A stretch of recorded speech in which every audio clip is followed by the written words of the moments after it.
of distribution of yolk. How much amount of yolk is present? Which kind of distribution is there? So egg are of different type. Now, what is yolk formation? Vitellogenesis. Formation of yolk. So, on the basis of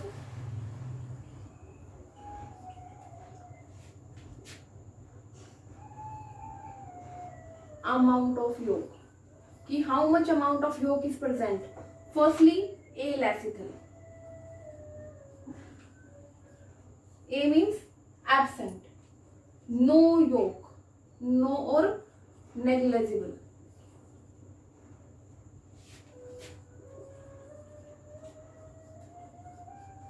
But practically there is no yolk, no egg, there is no yolk content.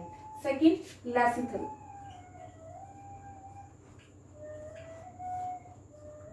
Which contain yolk.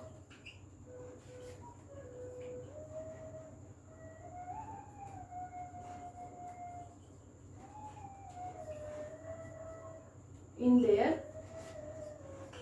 cytoplasm.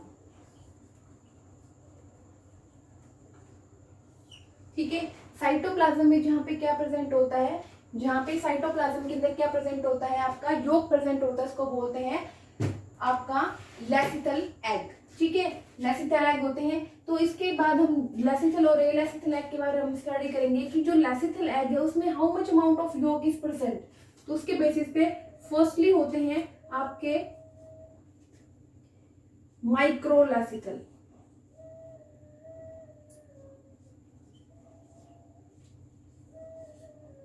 Second होते हैं mesolecithal and third one is macrolecithal egg. Microlacithal, when there is very low amount of yolk is present. These are also known as oligolacithal. This microlacithal is also known as oligolacithal, and which contain the egg, which contain very small amount of yolk in their cytoplasm.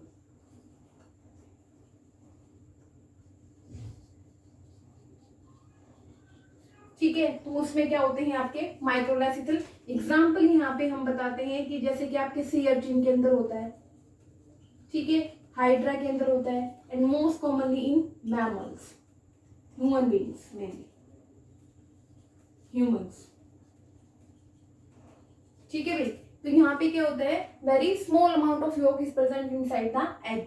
मेसोलैसिथल where moderate, इसमें क्या होता है, moderate amount of yolk is present in the cytoplasm of egg. उनको क्या बोलते हैं, मेसोलैसिथल. इसका example क्या होगा आपका, mainly amphibian, that is frog. ठीक है, फ्रॉग के केस में क्या होता है, moderate amount of yolk is present. मैक्रोलैसिथल also known as मेसोलैसिथल or also known as polylacithal. When there is more and more amount of yolk is present, very large amount, you can say, amount of yolk in cytoplasm of egg for the proper nourishment of a embryo. So this one is known as macrolacithal. और इसमें example क्या mention करेंगे हम, इसमें जो example होता है that is mainly insects के केस में. ठीक है भाई, तो इंसेक्ट्स के केस में क्या होता है कि very large amount of yolk present होता है. बर्ड्स का भी जो केस होता है, रेप्टाइल्स जो होते हैं उनके केस में क्या होता है, large amount of yolk is present. Reptiles mainly, and this one is on the basis of amount of yolk. कि कितना अमाउंट ऑफ योग प्रेजेंट है उसके बेसिस पे micro, meso and macrolecithal. Second one, on the basis of distribution, कि distribution के basis पे how many type of egg. First one is homolecithal, homolecithal, or you can say isolacithal. Same, even distribution of yolk inside the egg, even or uniform distribution of yolk. These are known as homolacithal. Second, heterolacithal or anisolacythal. When there is no evenly distribution, no evenly distribution of yolk, that are known as heterolacithal. Under this, telolacithal. When all the content of yolk is consigned at a vegetal pole.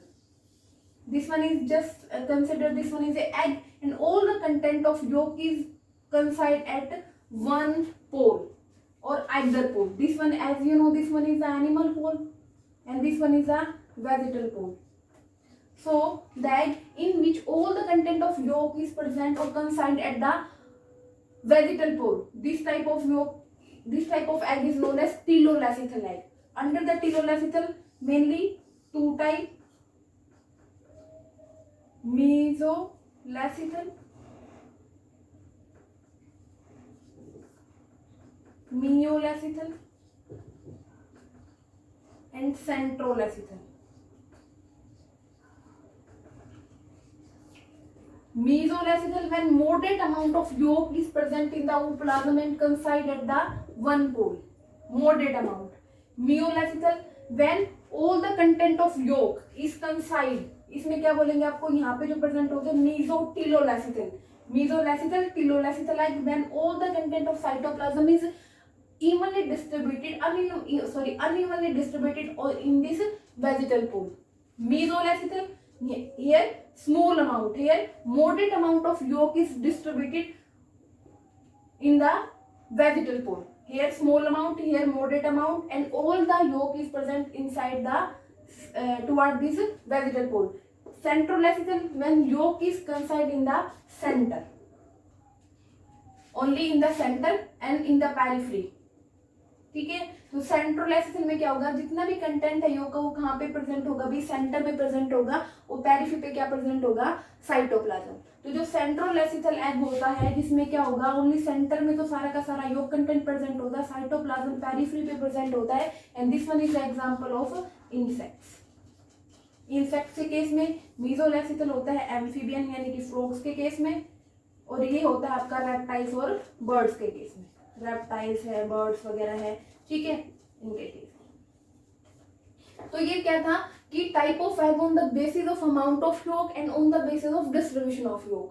And there is a third type of egg on the basis of environment, on the basis of environment in which they are release.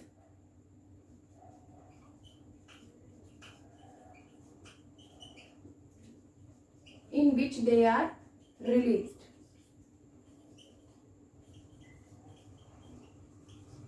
And here there is a different type, cleodic egg. Cleodic egg are the egg which are the self-sufficient egg. ये क्या होते हैं आपके self-sufficient egg होते हैं, और यहाँ पे क्या होता है, very large amount of yolk is present. ठीक है, बहुत ही ज्यादा अमाउंट में yolk प्रेजेंट होता है, वो भी किसके अंदर होता है, मेनली बर्ड्स के केस में होता है ये. ठीक है, जैसे बॉडी के बाहर क्या होती है, शेल प्रेजेंट होती है, that is mainly made up of calcium. ठीक है, कैल्शियम कार्बोनेट वगैरह की बनी जो होती है, तो उनको बोलते हैं क्लियोडिक एग. ठीक है, और वो सेल्फ सफिशिएंट होते हैं और मैक्सिमम अमाउंट ऑफ योग वहां पे प्रेजेंट होता है, वो पीरियोडिक एग होते हैं। Next third category, the egg on the basis of environment, कि किस एनवायरमेंट में वो रिलीज हो रहे हैं। तो सबसे पहले होते हैं फ्रेश वाटर में, कि जो egg which are present outside and in the fresh water, ठीक है, जो एग कहाँ पे प्रेजेंट होते हैं, which are the egg which are release in the fresh water, वो होते हैं फ्रेश वाटर के एग। जैसे कि एग्जांपल यहाँ पे होते हैं फ्रॉग्स के केस में। सेकंड है मैरीन वाटर के अंदर, मैरीन वाटर में मेनली आपकी फिशेस के होते हैं, ठीक है, मैरीन जो फिशेस होती है। थर्ड में क्या होता है कि जो टेरेस्ट्रियल होते हैं,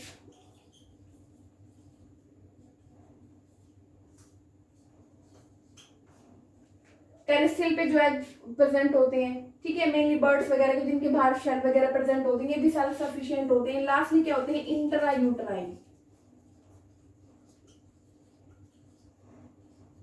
एग्जाम्पल है within the human body, ये बाहर, जैसे ये तीनों टाइप होते हैं, these are release outside the body, these are in the fresh water, these are in the marine water, these are in the terrestrial on the land, and this intrauterine which are present inside the uterus and contain very less amount of yolk। वो क्या होते हैं आपके intrauterine egg होते हैं, और example है इसमें mainly humans. So this one is all about the type of egg on the basis of distribution, on the basis of amount, and on the basis of environment in which they are released. And now the last topic is what is the difference between the sperm and the ovum. Sperm and ovum. Lastly, sperm and ovum. Sperm के अंदर क्या होता है, mainly 4 part होते हैं mainly. जो एक typical sperm को हम कंसीडर करें तो उसमें क्या होते हैं, हेड होता है, नेक, मिडल पीस एंड टेल, ठीक है। ओवम जो होता है वो स्फेरिकल होता है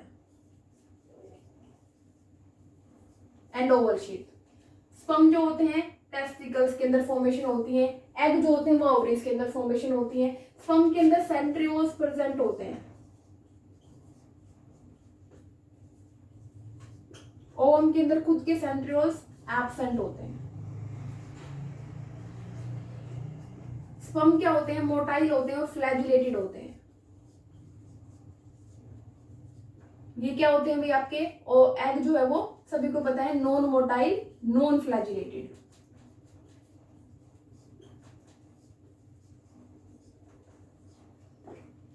माइटोकॉन्ड्रिया यहाँ पे मेनली मिडल पीस के अंदर, जो माइटोकॉन्ड्रिया होती है वो कहाँ पे प्रेजेंट होती है भाई, मिडल पीस के अंदर मेनली, ठीक है, मिडल पीस के अंदर। और यहाँ पे क्या होती है, इवनली डिस्ट्रीब्यूटेड होती है in the cytoplasm.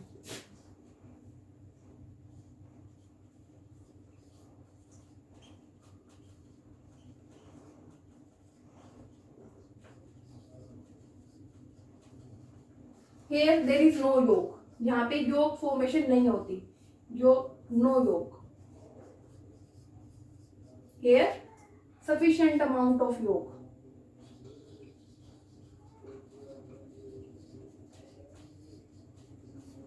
Here maximum cytoplasm is lost, यहाँ पे मैक्सिमम साइटोप्लाज्म क्या रहेगा, रिटेन। मैक्सिमम साइटोप्लाज्म लॉस्ट, यहाँ पे रिटेन रहता है। यहाँ पे जो न्यूक्लियस है दैट इज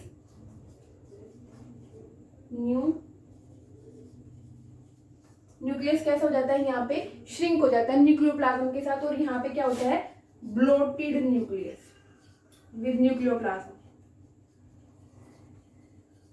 यहाँ पे क्या होता है, न्यूक्लियस श्रिंक, ठीक है, और यहाँ पे ब्लॉटेड होता है किसके साथ, साइटोप्लाज्म के साथ। तो ये कुछ डिफरेंसेस है। नॉर्मली जो स्पर्म है और जो ओवम है उनके बीच में क्या क्या है, इस प्रोसेस को call this spermatogenesis, this one is oogenesis, start from the, ये टेस्टिस में स्टार्ट हो रहा है और ये आपका ओवरीज में स्टार्ट हो रहा है, आउटसाइड द बॉडी हो रहा है, ठीक है। इसमें 74 डेज का टाइम पीरियड होता है और जो आपकी ओवम फॉर्मेशन होती है वो डेज से वीक तक का और सॉरी डेज से ईयर तक का टाइम पीरियड इसके लिए होता है नॉर्मली, ठीक है। So this one is the difference between the sperm and the ovum and this one is all about the spermatogenesis and the oogenesis. Thank you.